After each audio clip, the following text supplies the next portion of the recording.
Sa business mo bro, na-experience mo na bang ma-scam? Naranasan ko na. Kapag na-scam ka, kulilat ka talaga eh.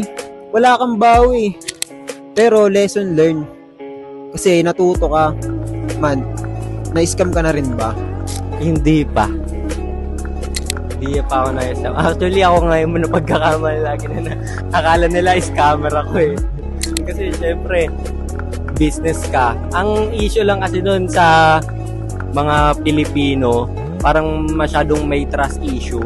Totoo yun. Yung mga tao ngayon, talagang may trust issue. Lalo na kapag na-scam ka na. Nagkakaroon ka ng trust issue talaga na malaki, di ba? Pero kailangan mong mag-take lagi na risk. Kaya ako nasabing di pa ako na-scam. Kasi bawat mag-i-invest ako ng pera ko, pinag-iisipan ko logically. Tinitignan ko talaga, inaaral ko.